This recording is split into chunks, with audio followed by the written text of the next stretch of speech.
Hey you guys, sorry for a late Bleach Manga review. I just got done reading Bleach Manga chapter 679 and I thought it was a great chapter. It had a lot of action and we definitely learned a lot of some characters' abilities. But there's a couple of things I wanted to talk about this chapter. One, Juhabach was dropping some major bombs on Ichigo's brain with that monologue he had. Two, I thought his monologue itself was pretty cliche and I thought it was very vague in his explanation of his abilities because when he was explaining the Almighty, he explained it as the ability to change the entirety of fate.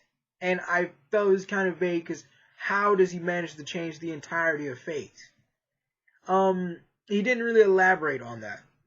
And I know that he's overwhelmingly strong. I know he has all these special abilities, but I was kind of disappointed because on top of seeing all of his abilities and seeing all the abilities from him that he bestowed upon other people, I thought that the Almighty was going to be something a lot more. I feel like there's going to be more to it than just being able to change the outcome of things. And I know to some people that's a very important ability, but I remember I think he had designated a couple of people that he called threats or unpredictables, like variables in his plan or something like that. Somebody correct me because I forgot the name of it. But Ichigo and Aizen were a couple of them, and I'm just like, if you can change the entirety of an outcome, then why would you have these variables? And how are you going to be able to change it? I mean, I know you have all these abilities, but in this fight with Ichigo, you use none of them. None of them. I mean, I don't know if Ichigo's so strong they just won't work, or you just not using it. You're just freaking toying around with Ichigo. And I felt his speech was cliche because, in my opinion, it reminded me of Aizen's speech to Ichigo a while back, in some arcs ago, where Aizen pretty much told Ichigo that everything Ichigo developed, all of his powers, all of his abilities, all of his experiences, was because Aizen shaped it and planned it to be so. And to me, Chiwabachi's speech mimicked that because he said to Ichigo that the only reason Ichigo was able to change the outcome of a lot of things because he wasn't there. And I think the only difference in their speeches was Juhabach is actually welcoming Ichigo to try and change the outcome this time.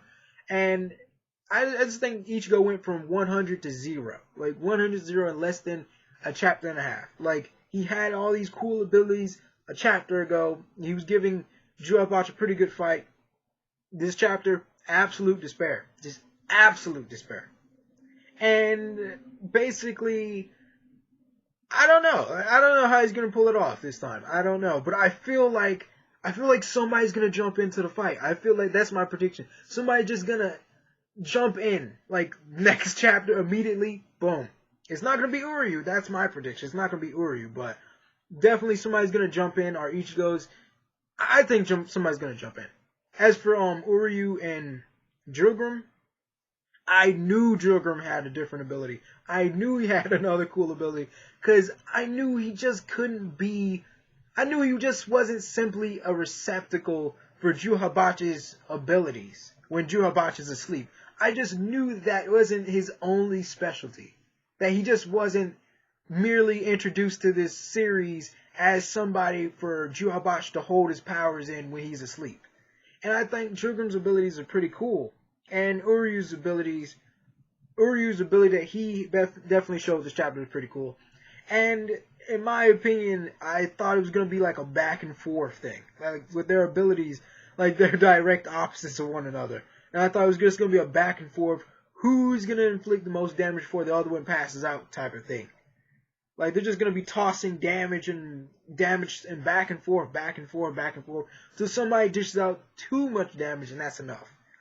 But I think Jilgrim definitely, although Jilgrim seems like he's winning this chapter, I definitely don't feel that. I definitely feel like Uryu has another trump card up his sleeve, because if Uryu's waited so long just to hide that ability, he probably has more applications to it that he's not letting on, and that's definitely going to be seen in a chapter from now.